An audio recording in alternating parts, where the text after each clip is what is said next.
Did the Dallas Cowboys make a mistake by not turning over the backfield to Tony Pollard last year? All that and more in this episode of the Locked On Cowboys podcast. You are Locked On Cowboys, your daily Dallas Cowboys podcast.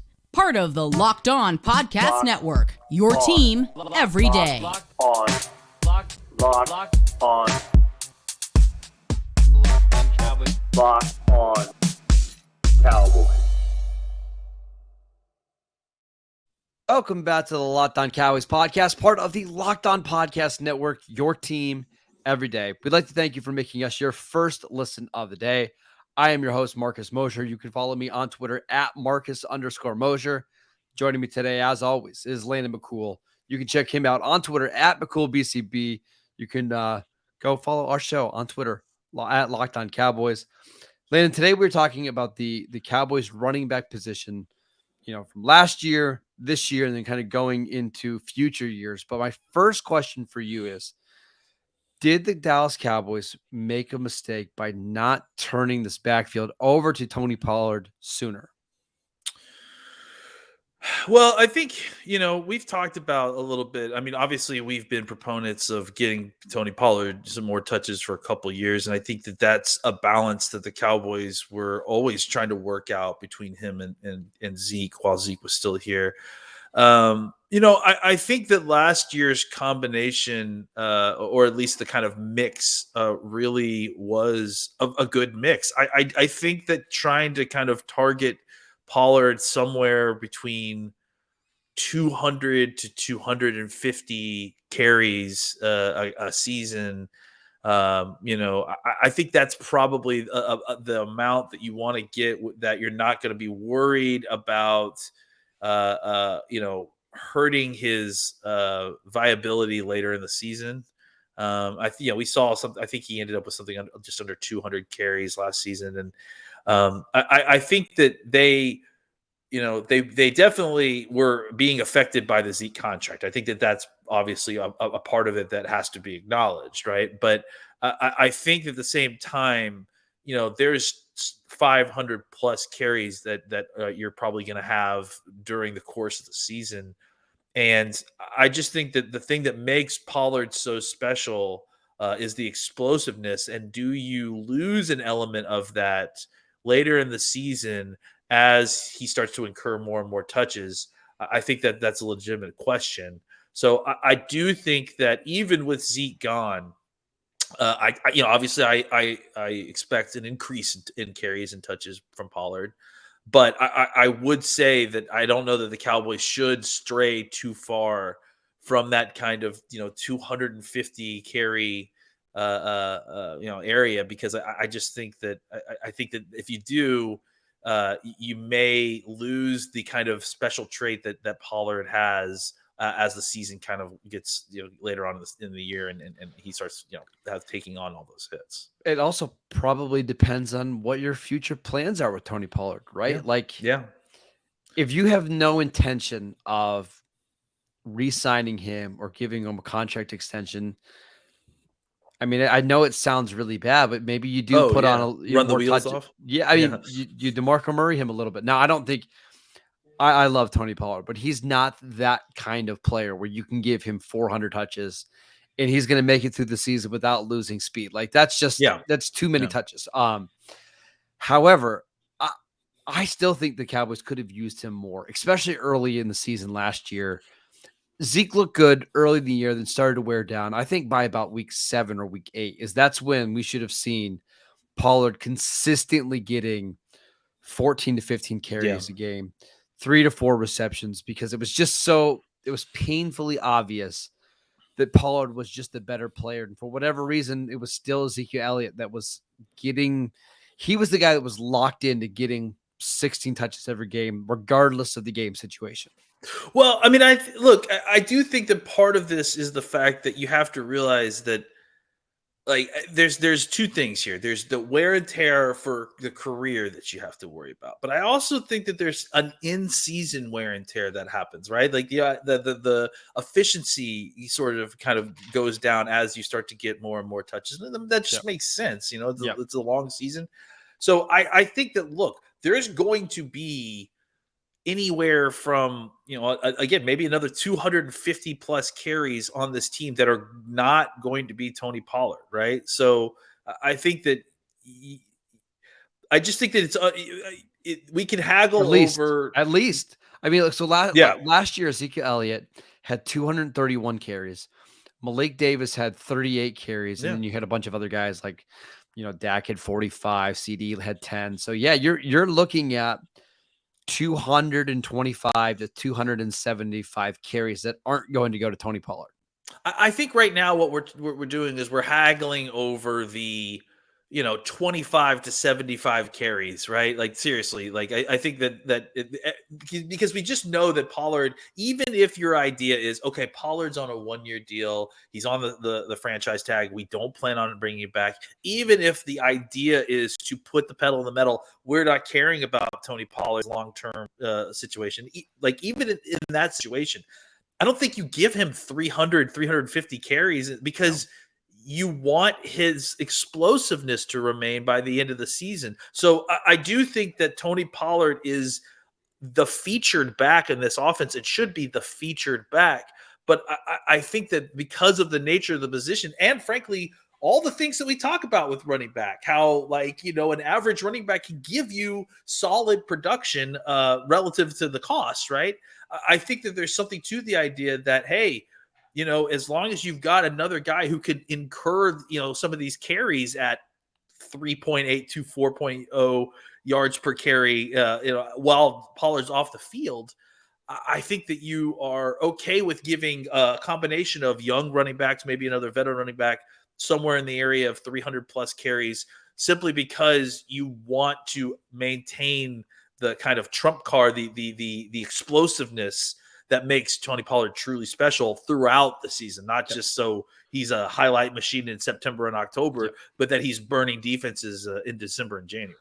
We're going to talk more about Tony Pollard and, this being his backfield in 2023. But before we do that, I want to ask you, if you had to grade the backfield performance from last year, what grade would you give it? I mean, I think I would give it a B+. I think for the most part that the Cowboys found a good balance on how to use these guys. Zeke, I think at points looked spry, and then as he does until mid-November, late November, December, when things start to add on to his body, and then you're starting to want more and more Pollard carries. But I think look, as far as a team, they before Steele went down, they were one of the best rushing teams in football, and that running to that right side, whether it was going to Pollard or Zeke, was one of the most dangerous plays in football to try to defend. So I think that they did a pretty good job. I think as the season wore on, teams seemed to kind of catch on more to what they were doing. They lost a little bit of the oomph up front with the offensive line. And so I think that you got a little bit of diminishing returns. But as far as how the running back room performed, I wouldn't give him an A, but I think you're just under that because I think Tony Pollard had a very, very good season. Yeah, I mean, I wouldn't even be upset if you gave him an A-. They combined Ezekiel Elliott, Tony Pollard, and Malik Davis combined for almost 2,600 yards from scrimmage and 25 touchdowns. Like that's a productive group. Now I know that Zeke did a lot of the heavy lifting and short yardage. Pollard did a lot of damage in the receiving game, but together collectively, that's the point, right? They were really, really good last year. And I think if you told me right now, hey, this backfield's going to score 25 touchdowns and they're going to have 2,500 yards, I'd sign up for that again in a heartbeat. I think, the disconnect between fans that like and dislike Zeke. And look, let's be clear. Like you've been very clear about how you feel about the value of running backs, but I think we both agree that we like Zeke as a person, as a player. I think the people that have had issues with him specifically are a lot of fantasy football folks, right? Yeah. Because he's the big name. Running back has just kind of been disappointing as versus what expectation. But as far as a guy that's on the team that does the dirty work, that takes the carries that you need, and does a pretty good job with that, I think Zeke did a good job there. Now, listen, the contract obviously was not what we wanted, especially at the end. But as far as performance of the kind of alternates running back on this team, despite feeling like he was the primary back at times, I think that Zeke performed pretty well. But I also think that we've got a group of guys in that running back room who could potentially take his place. All right, let's talk about what this backfield is going to look like in 2023 next. This episode is brought to you by FanDuel. Make your way to FanDuel because right now, new customers get a no-sweat first bet up to $2,500. That is up to $2,500 back in bonus bets if your first bet doesn't win. Now is a great time to go bet on some of the NFL futures. You can bet on win totals. You can bet on will your favorite team make the playoffs? Will they win the conference championship game? There is no better place to bet on all of the playoff action. I know we still got some playoff action, even though the NBA is all done, than America's #1 sportsbook. Visit FanDuel.com/LockedOn and get a no-sweat first bet up to $2,500. That is FanDuel.com/LockedOn. FanDuel, the official sports betting partner of the NBA. We would like to thank you for making Locked On Cowboys your first listen every day. Everydayers. Tomorrow on the show, we're going to talk about the wide receiver position, and we're going to grade that performance from last year. We'll talk about the future of the receivers, which, my goodness. That's going to be a wild That's going to be a wild group. So yeah. Make sure you tune in for that. Landon, my question about this backfield in 2023 is we know what Tony Pollard is, but what do you think? How do you think the rest of the backfield kind of shapes up without Ezekiel Elliott, with Tony Pollard as the lead guy? So it's an interesting group, right? You've got two guys that have come in and at different points gotten Cowboys Nation excited, right? About a potential third running back. You've got Malik Davis, who obviously only had I think something like 40 carries last year, a little bit less, but showed good explosion, caught the ball well. I think he was averaging over 10 yards of reception as well.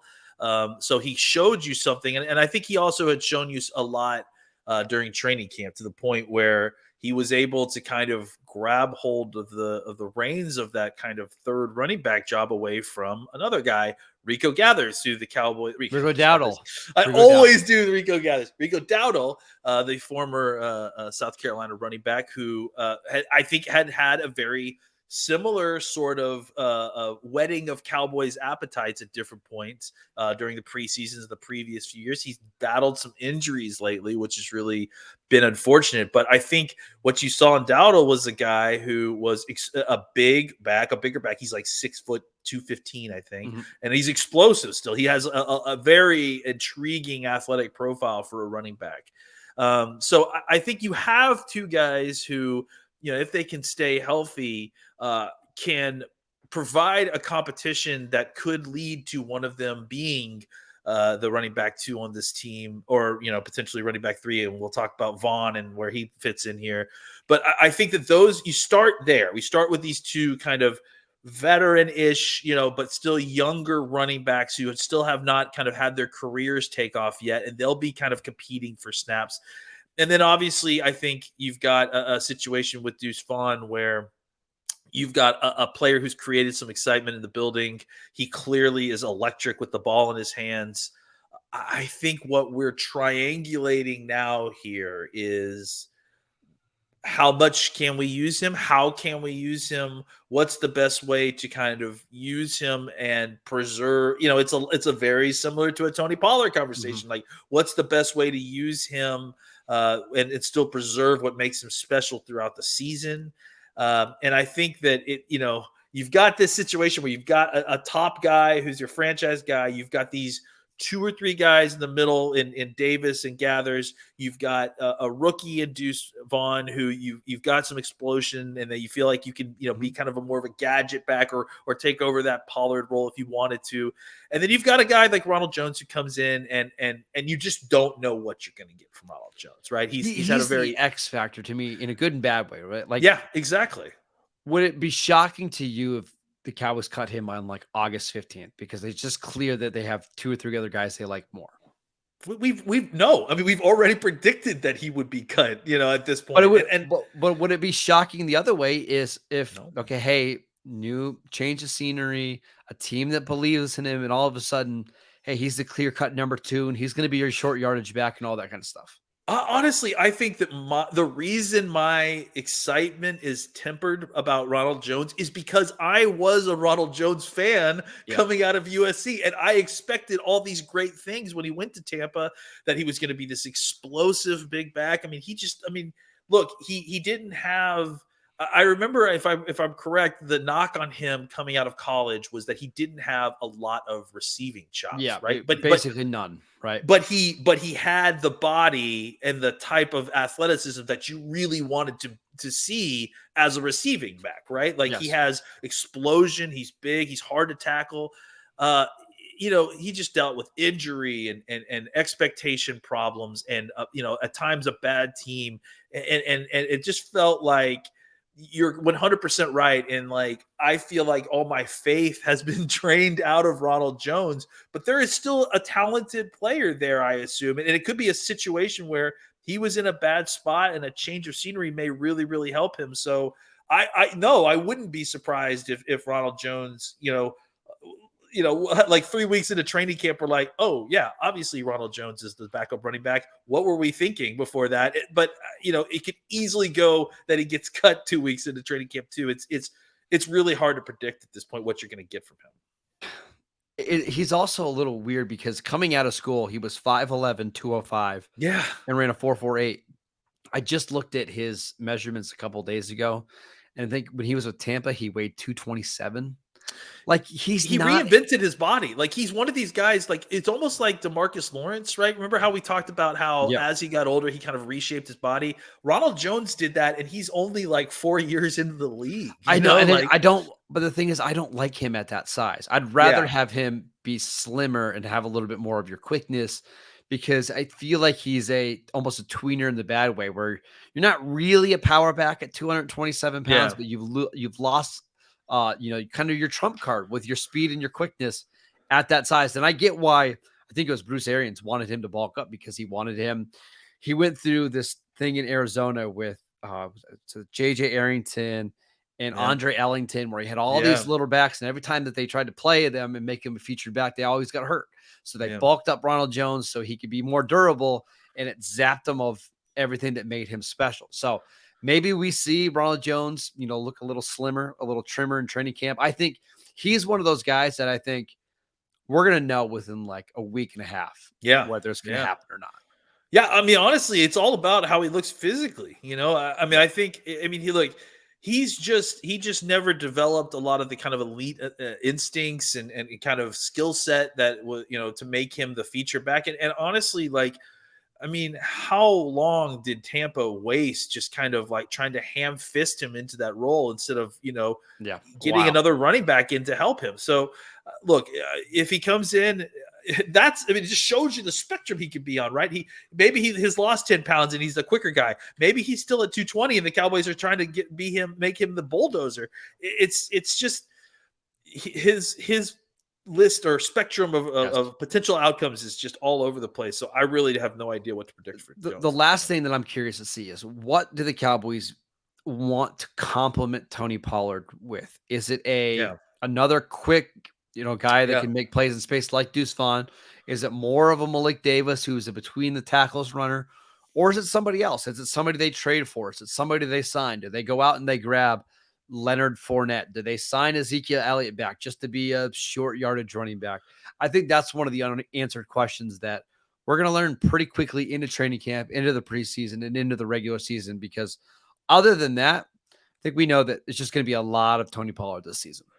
As it stands right now, and let me ask you a question real quick. As it stands right now, would you put your money in this being a split backfield situation, or more of a Pollard and then running back by committee sort of situation? I think it's going to be Pollard and then running back by committee behind him, depending on the game, depending on the situation. That's how I feel too. Like, honestly, like if I had to predict the running back situation going into next year, I would predict that it would be Pollard and then maybe even a triumvirate of either Malik Davis or Dowdle, Vaughn, and then Hunter Lepke is kind of filling in as needed, the kind of other roles, the running back. Yeah. So that would be my guess. But honestly, I mean, you and I, before we move on to the future of the position, before the show started, you and I were talking about how this podcast could be the one that, suddenly 2 weeks is completely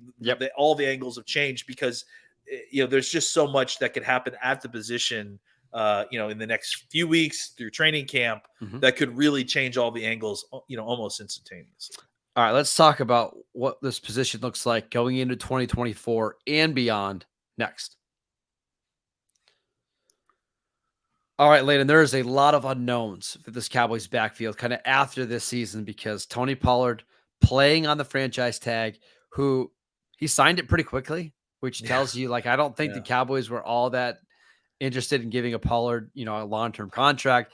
I don't think Pollard wanted to mess around with the Cowboys potentially rescinding that deal. But Pollard not under contract after this year. Malik Davis will have one more year left on his deal after this season. You'll have Deuce Vaughn, assuming he makes a team on a rookie deal. What does the future look like for the Cowboys at the running back position?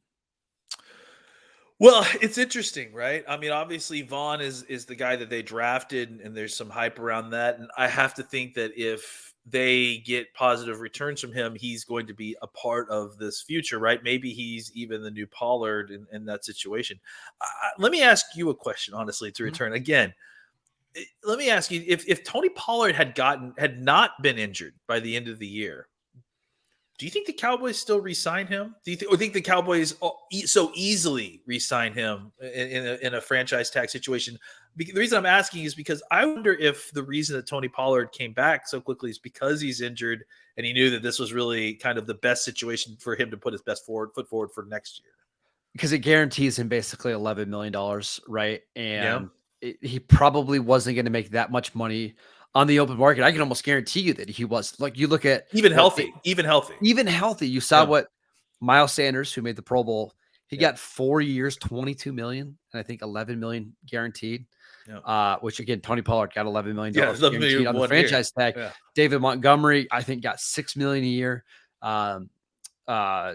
Jamal Williams, who led the NFL in rushing touchdowns, got $4 million a year from the Saints. I think you're probably right. I do think this is probably a spot where Pollard plays out the franchise tag, and then the Cowboys wait and see.